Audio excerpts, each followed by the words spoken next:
নমস্কার, আমি সুমন্ত। শুরু করছি এক নজরে। 25 বন্যায় বিপর্যস্ত ত্রিপুরায় কেন্দ্রীয় পর্যবেক্ষক দলের সদস্যরা শুক্রবার তেলিয়ামুড়া মহকুমা সফরে যান। এদিন তেলিয়ামুড়া মহকুমার ঘিরাতলি, কমলনগর, কল্যাণপুর, মুঙ্গিয়াকামি সহ 18 মুড়া পাহাড়ের জাতীয় সড়ক সরেজমিনে খতিয়ে দেখেন। সঙ্গে মুঙ্গিয়াকামি থানাধীন 43 মাইল এলাকা, শরণার্থী শিবির সহ বন্যায় ক্ষতিগ্রস্ত বাড়িঘরগুলিও পরিদর্শন করেন।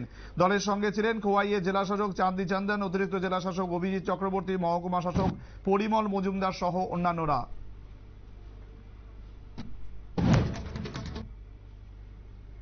দক্ষিণ জেলার বন্যা বিধ্বস্ত এলাকা পরিদর্শনে গেলেন সারা ভারত কৃষক সভার কেন্দ্রীয় প্রতিনিধি দল।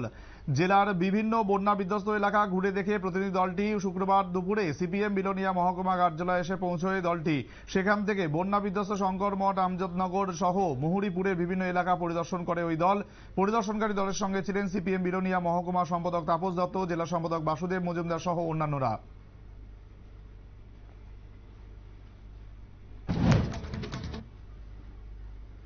গৌরনগর ব্লকে সিপিএম দলকে পরগাছার সঙ্গে তুলনা করে তীব্র কটাক্ষ করলেন বিধায়ক বিরজিৎ সিনহা। শাসক দল বিজেপি এবং কংগ্রেস যৌথভাবে ভগবাননগর গ্রাম পঞ্চায়েত দখলের ঘটনায় জিতেন্দ্র চৌধুরীর মন্তব্যের প্রতিক্রিয়া দিতে গিয়ে তিনি এই মন্তব্য করেন। গৌরনগর ব্লকের অধীন গ্রাম পঞ্চায়েতগুলির শপথ গ্রহণ সম্পন্ন হয়েছে। গতকাল সম্পন্ন হয়েছে পঞ্চায়েত সমিতির শপথ গ্রহণ অনুষ্ঠানও। গৌরনগর ব্লক এলাকার ভোটার এবং সকল নাগরিকদের ধন্যবাদ জানিয়ে শুক্রবার জেলা কংগ্রেস ভবনে এক সাংবাদিক সম্মেলন করেন বিধায়ক বিরজিৎ সিনহা। সেখানেই এই মন্তব্য করেন তিনি। বন্যায় রাজ্যকে 15 কোটি টাকার আর্থিক সাহায্য ছত্তিশগড়ে। সেখানকার মুখ্যমন্ত্রী বিষ্ণুদেও সাইকে ধন্যবাদ জানালেন মুখ্যমন্ত্রী মানিক সাহা। ধীরে ধীরে স্বাভাবিক ছন্দে ফিরছে ত্রিপুরার জনজীবন, দাবি রাজ্য সরকারের।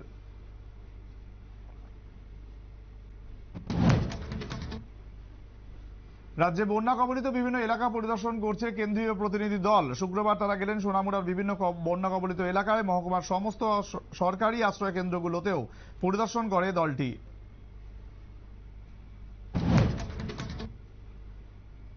কমলপুর যুব মোর্চার মন্ডল সভাপতি মৃন্ময় ভট্টাচার্যকে প্রাণনাশের হুমকি।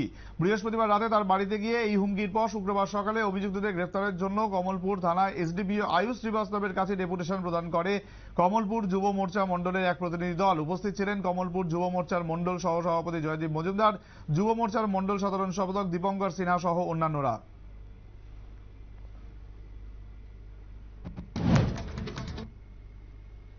সব জল্পনার অবসান ঘটিয়ে বিজেপিতে যোগ দিলেন ঝাড়খণ্ডের প্রাক্তন মুখ্যমন্ত্রী চম্পাই সোরেন। কেন্দ্রীয় মন্ত্রী শিবরাজ সিং চৌহান এবং অসমের মুখ্যমন্ত্রী হিমন্ত বিশ্ব শর্মার উপস্থিতিতে রাঁচির শাখা ময়দানে বিজেপির পতাকা হাতে ধরলেন চম্পাই। বিধানসভা নির্বাচনের আগে চাপ বাড়ল ঝাড়খণ্ড মুক্তি মোর্চার। পশ্চিমবঙ্গে আরজিগড় কলেজের চিকিৎসক মৃত্যু নিয়ে উত্তাল ত্রিপুরা। তেলিয়ামুড়া এবার অখিল ভারতীয় বিদ্যার্থী পরিষদের ব্যানারে বিক্ষোভ ছাত্র যুবদের। পশ্চিমবঙ্গের মুখ্যমন্ত্রী মমতা বন্দ্যোপাধ্যায়ের কুশপুত্তলিকা দাহ করে বিক্ষোভ দেখায় তারা। এদিনের এই বিক্ষোভ মিছিলে উপস্থিত ছিলেন ছাত্রনেতা পিনাক দাস, শিক্ষক বিক্রম দেবনাথ সহ প্রায় 4 শতাধিক কার্যকর্তা।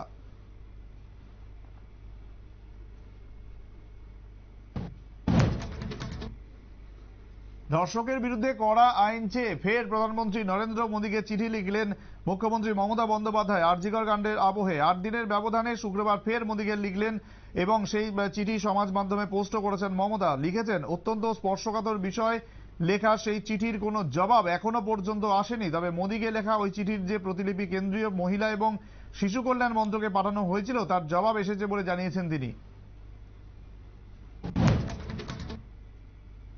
আরজিকর কাণ্ডের মধ্যেই সোশ্যাল মিডিয়ায় অরিজিৎ সিং এর এক ফ্যান পেজ থেকে একটি পোস্ট করা গান নিয়ে এবার এক্স প্রোফাইলে টুইট করলেন তৃণমূল নেতা কুণাল ঘোষ। তিনি লেখেন, অরিজিৎ সিং অপূর্ব গায়ক, তিলোত্তমার ন্যায় বিচার চেয়ে গানটি যথাযথ সমর্থন করি, কিন্তু সমস্যা হলো বিবেক যাকে শুধু বাংলায়, মহারাষ্ট্রের বদলাপুর নিয়ে হিন্দিতে গান হয় না, বা সাক্ষী মালিকদের নিয়ে, কারণ ওটা মূল কর্মক্ষেত্র হিন্দি জগৎ, কাজ, টাকা, কেরিয়ার, তাই চুপ।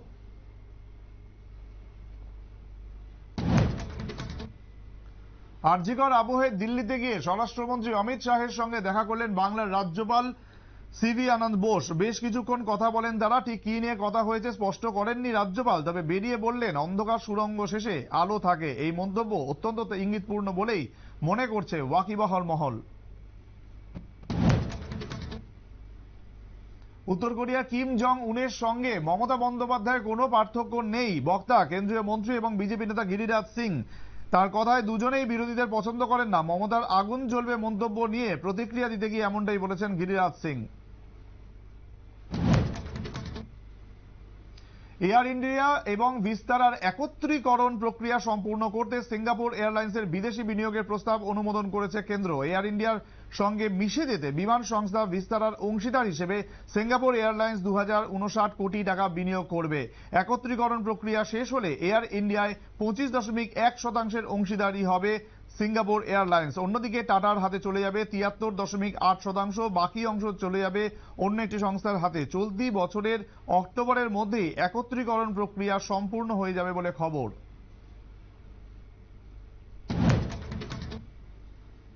রাজ্যের একমাত্র কংগ্রেস বিধায়ক সমর্থন করায় এবার মেঘালয় বিরোধী দলনেতার মর্যাদা পেলেন তৃণমূলের মুকুল সাংমা। সেই সঙ্গে বাংলার বাইরে আরও এক রাজ্যে অন্তত প্রধান বিরোধী দলের মর্যাদা পেল তৃণমূল। এই সাফল্যের জন্য ডক্টর মুকুল সাংমাকে অভিনন্দন জানিয়েছেন তৃণমূলের সর্বভারতীয় সাধারণ সম্পাদক অভিষেক বন্দ্যোপাধ্যায়।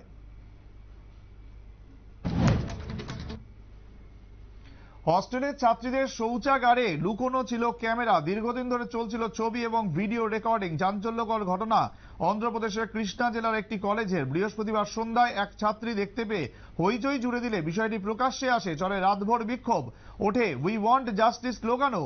প্রকাশিত খবরে দাবি ওই কলেজেরই বেশ কয়েকজন ছাত্র এই অপরাধের সঙ্গে জড়িত। তারা গোপন ক্যামেরায় তোলা ছবি এবং ভিডিও বিক্রি করত বলে অভিযোগ। ঘটনার সঙ্গে জড়িত সন্দেহে বিটেক অন্তিম বর্ষের এক ছাত্রকে পুলিশ গ্রেফতার করেছে।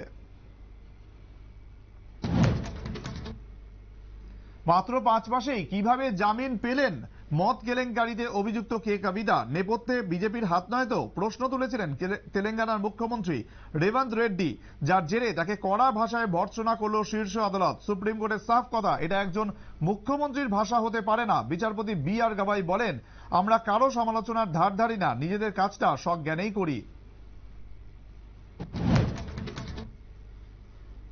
এবার থেকে ব্যাংকে জয়েন্ট অ্যাকাউন্ট খুলতে পারবেন এলজিবিটিকিউ সম্প্রদায়ের নাগরিকরা। ব্যাংক অ্যাকাউন্ট খুলতে বা সেখানে এলজিবিটিকিউ সম্প্রদায়ের কাউকে নমিনি হিসেবেও নথিভুক্ত করাতে পারেন। বুধবার কেন্দ্রের তরফে একটি নির্দেশিকা জারি করে এই বিষয়টি জানানো হয়েছে। একই বয়ানে বিবৃতি জারি করেছে রিজার্ভ ব্যাংকও।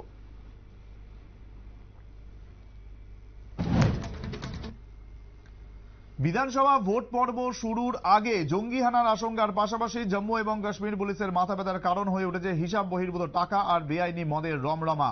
এখনো পর্যন্ত হিসাব বহির্ভূত টাকার পরিমাণ 5,71,00,000 টাকারও বেশি। জম্মু এবং কাশ্মীর পুলিশের পাশাপাশি অভিযানে আয়কর বিভাগের মতো কেন্দ্রীয় সংস্থাগুলিও অংশ নিয়েছে বলে জানানো হয়েছে কমিশনের তরফে।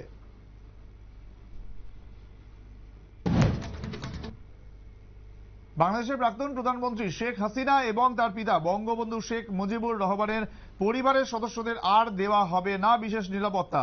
বৃহস্পতিবার একথা ঘোষণা করল সেদেশের অন্তর্বর্তীকালীন সরকার। সংবাদ মাধ্যমে জানানো হয়েছে, অন্তর্বর্তী সরকারের উপদেষ্টা পরিষদ জাতির পিতার পরিবার সদস্যগণের নিরাপত্তা বন্ধ অধ্যাদেশ 2024-এর খসড়ায় অনুমোদন দিয়েছে।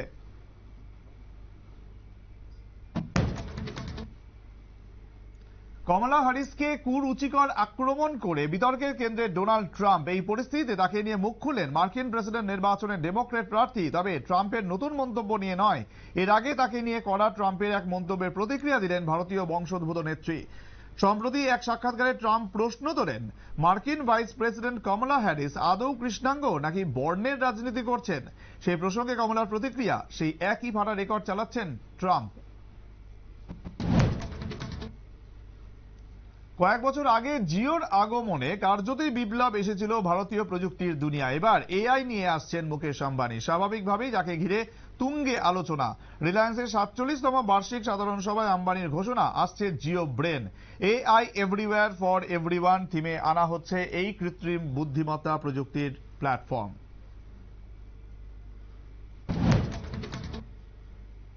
কঙ্গনা রানাওয়াতের আসন্ন ছবি এমার্জেন্সি নিয়ে কিছুতেই জট কাটছে না। অভিনেত্রী জানিয়েছেন, কিছুতেই সেন্সর বোর্ড এই ছবির শংসাপত্র দিচ্ছে না তাকে। আগামী 6 সেপ্টেম্বর মুক্তি পাওয়ার কথা এই সিনেমার, তার মধ্যে শংসাপত্র পাওয়া না গেলে আদালতের দ্বারস্থ হবেন বলে হুঁশিয়ারি দিয়েছেন অভিনেত্রী।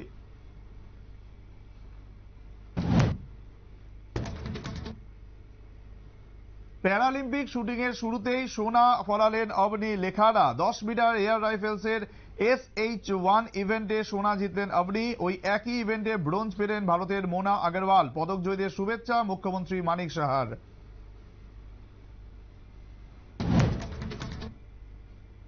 চলতি বছরের শেষেই আইপিএল এর মেগা অকশন। শোনা যাচ্ছে 2025 আইপিএল এর নিলাম হয়তো সরে যেতে পারে বিদেশে। চূড়ান্ত সিদ্ধান্ত না হলেও জানা গিয়েছে দেশে আইপিএল এর নিলাম হওয়ার সম্ভাবনা কম। সূত্রের খবর, লন্ডনে হতে পারে আইপিএল এর মহানিলাম, যদিও এখনো গোটা বিষয়টি পরিকল্পনা স্তরে রয়েছে। উল্লেখ্য, গত বছর আইপিএল এর নিলামের আসর বসেছিল দুবাইয়ে, তবে সেটা ছিল মিনি অকশন। আর কয়েকদিন পরেই গণেশ চতুর্থী। সিদ্ধিদাতা গণেশের পুজোয় মেতে উঠবে দেশবাসী।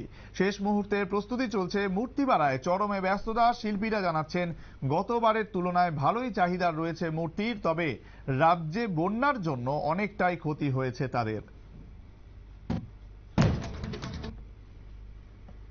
এখন এই পর্যন্তই। অন্যান্য খবরের জন্য দেখতে থাকুন নিউজ ভ্যানগার্ড।